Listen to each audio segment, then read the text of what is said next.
Hi, my name is Romina Viteri and my topic is Evaluation of Diabetes in Self-Management in Ecuador and Other Countries. Diabetes is a chronic metabolic disease characterized by elevated levels of blood glucose or blood sugar, which leads over time to serious damage to the heart, blood vessels, eyes, kidneys, and nerve. The most common is type 2 diabetes, usually in adults, which occurs when the body becomes resistant to insulin or doesn't make enough insulin. In the past 3 decades, the prevalence of type 2 diabetes has risen dramatically in countries of all income levels. Type 1 diabetes, also known as juvenile diabetes or insulin-dependent diabetes, is a chronic condition in which the pancreas produces little or no insulin by itself. Diabetes is a disorder of varying etiologies, with type 2 being closely associated with overnutrition, also known as overweight and obesity, and is also strongly influenced by carbohydrate, protein, fat, and total calorie consumption. Let's take a closer look at overall nutritional requirements and how they relate to a diet plan for diabetes. Essential nutrients required for a healthy diet can be separated into two basic categories: macro and micro. Macronutrients are needed in large amounts on a regular basis. They include carbohydrates, proteins, fats, water, and macrominerals. Micronutrients, such as vitamins and minerals, are required in small amounts. Let's explore each of these categories a bit further. Carbohydrates are macronutrients that supply energy to the body in the form of glucose and raise blood glucose levels. They can be simple, which increase blood glucose levels rapidly, or complex, which increase blood glucose levels more slowly but for a longer time, and they are found in a wide array of both healthy and unhealthy foods. They also come in a variety of forms like sugars, fibers, and starches. Protein can also be a source of energy for the body. During digestion, proteins are broken down into peptides and amino acids, which are then used for tissue maintenance, replacement, function, and growth. If the body is not getting enough calories from dietary sources or tissue stores, protein may be used for energy. Fat is another important macronutrient. During digestion, fats are broken down into fatty acids and glycerol, which are required for tissue growth and hormone production. Saturated fats raise blood lipids, including low-density lipoprotein, or LDL, cholesterol levels, and certain other heart disease risk factors, such as inflammation. Some evidence suggests that choosing monounsaturated and polyunsaturated fats in place of saturated fat may reduce this risk. These fats are liquid at room temperature. Water and macrominerals, such as sodium, potassium, and calcium, are the other types of macronutrients that should make up a significant part of a healthy diet. The vitamins and minerals considered micronutrients should take up a much smaller part of our diet than the macronutrients. Only vitamins A, D, E, and B12 are stored to any significant extent in the body.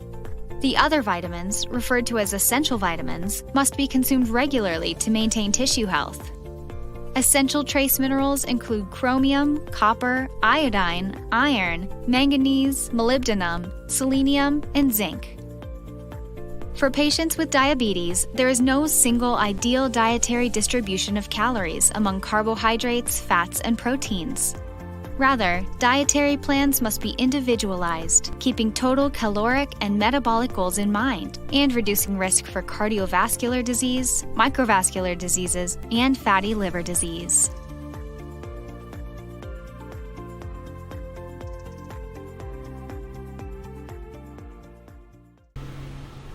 There are pros and cons of following a nutrition treatment to prevent diabetes or maintain normal blood sugar levels as a diabetes patient.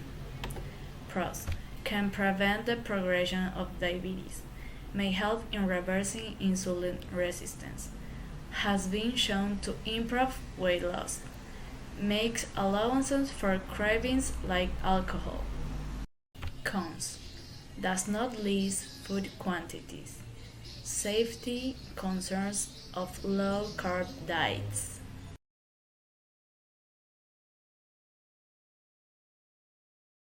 Rates are presently noted to be especially high in the United States, China, and India. However, there are also significant increases in Latin America and other developing parts of the world. The prevalence of T2DM is projected to increase to 9.5% in Latin America by 2030. In 2018, diabetes mellitus, all types combined, was the second leading cause of mortality for Ecuadorians, including the second leading cause of death for women and the fourth leading cause of death for men. Effective treatment and prevention of T2DM are issues that must be addressed by primary care physicians to combat the rising prevalence of the disease. The three most important risk factors for death and disability among Ecuadorians are high fasting glucose levels, elevated body mass index, and diet-related risk.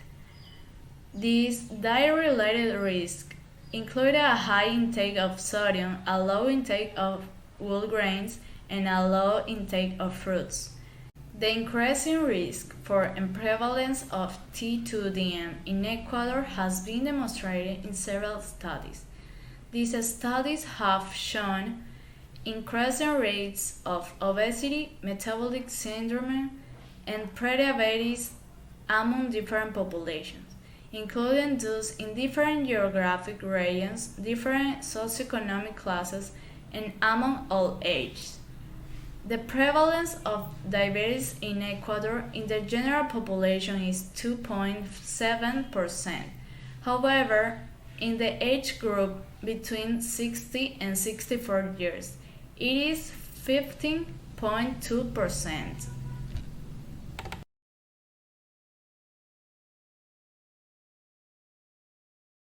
In several places around the world like USA, China, India, etc., the type 2 diabetes rates are growing constantly, especially in Latin America's side. It's one of the principal death causes. The risk increases and the prevalence of T2DM in Ecuador has been proved in many research, and this happens due to the low rates of medical supplies and adherence to treatment regimens, poor nutrition, and lack of physical activity. Diabetics or people with a family record with diabetes need to have a balanced diet that contains complex carbs, protein, and other essential nutrients. Furthermore, it's important that they have the knowledge about nutrition levels and choose the best option when it comes to buying food.